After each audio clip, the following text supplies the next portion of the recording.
अघोरी की बद्दुआ, मौत से भी खौफनाक सच। क्या आपने कभी किसी ऐसी जगह कदम रखा है जहां मौत का साया हर वक्त मंडराता हो? क्या आपने कभी सुना है कि एक इंसान जिंदा होकर भी मरा हुआ महसूस कर सकता है? अगर आप सोचते हैं कि आत्माएं सिर्फ कहानियों में होती हैं, तो शायद इस कहानी को सुनने के बाद आप कभी अकेले सो नहीं पाएंगे। आज हम आपको ऐसी सच्ची घटना सुनाने जा रहे हैं जिसे सुनने के बाद आप परछाइयों से भी डरने लगेंगे। कहानी।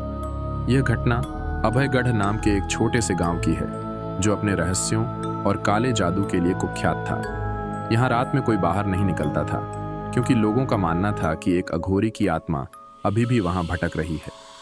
लेकिन यह सब सिर्फ कहानियां थीं, जब तक कि अनिकेत और उसके 3 दोस्त उस गांव में नहीं पहुंचे। श्मशान की चीखें। अनिकेत और उसके दोस्त इस गांव में एक पुराने मंदिर की खोज करने आए थे, जो कहा जाता था कि अब शापित हो चुका है। लेकिन उन्होंने यह मानने से इनकार कर दिया। पहली रात वे गांव के पास ही एक खाली हवेली में ठहरे। रात के 2 बजे उन्हें पास के श्मशान से अजीब अजीब आवाजें आने लगीं, जैसे कोई किसी को जिंदा जला रहा हो। आग, आग, मुझे मत जलाओ, एक दोस्त ने हंसते हुए कहा। यह सब वहम है, चलो सो जाते हैं। लेकिन फिर अचानक कमरे में पड़ा शीशा अपने आप फट गया। जलता हुआ आदमी। अगली सुबह वे गांव घूमने निकले और वहां के एक बूढ़े आदमी से बात की।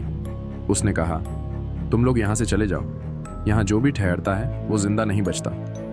अनिकेत और उसके दोस्त हंसकर उसे नजरअंदाज कर देते हैं। लेकिन जब वे गांव के बीच बने पुराने कुएं के पास जाते हैं, तो वहां एक आदमी जलता हुआ नजर आता है। उसकी आंखें सफेद थीं, उसके हाथों की उंगलियां झुलस चुकी थीं, और उसके मुंह से सिर्फ एक ही आवाज आ रही थी, तुमने मुझे जगाया है, अब तुम्हारी बारी है। वे लोग घबरा गए और तुरंत वहां से भाग निकले। लेकिन डर की असली शुरुआत तो अभी बाकी थी। अघोरी का श्राप। रात को वे फिर से हवेली में वापस आए और सोने की कोशिश की। लेकिन जैसे ही घड़ी ने 3 बजाए, अनिकेत ने अपने पैरों पर किसी की ठंडी उंगलियों को महसूस किया। उसने झटके से आंखें खोलीं और देखा कि बिस्तर के नीचे से कोई उसे घसीट रहा था। वह जोर से चिल्लाया, लेकिन उसके दोस्तों को कुछ समझ ही नहीं आया। जब उन्होंने मोबाइल की टॉर्च ऑन की, तो देखा कि अनिकेत के पैर किसी ने जला दिए थे, लेकिन वहां कोई नहीं था। आखिरी रात। मौत का सामना अब उन्हें लगने लगा था कि कुछ बहुत बड़ा अनहोनी होने वाली है। वे तुरंत गांव छोड़कर भागने की तैयारी करने लगे।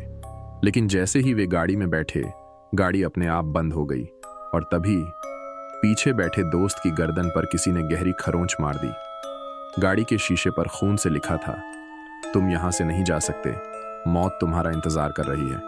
खौफनाक अंत। किसी तरह वे गाड़ी स्टार्ट कर भागे। लेकिन जब उन्होंने गांव पार किया, तो अनिकेत को अचानक उल्टी होने लगी। उसने जब नीचे देखा, तो उसकी उल्टी सिर्फ खून थी। उन चारों में से 2 दोस्त कुछ ही दिनों में मौत के मुंह में समा गए, और अनिकेत अब तक मानसिक अस्पताल में है। वह सिर्फ एक ही चीज दोहराता है, मैंने अघोरी को देख लिया, अब मेरी आत्मा भी चैन से नहीं रह सकती। क्या आप भी ऐसी किसी घटना का शिकार हुए हैं? क्या आपने भी कभी किसी परछाई को महसूस किया है? अगर हां, तो हमें कमेंट में बताएं। और अगर आपको यह कहानी पसंद आई हो, तो लाइक, शेयर और सब्सक्राइब करना ना भूलें, क्योंकि अगली बार हो सकता है कि किसी का साया आपके पीछे हो।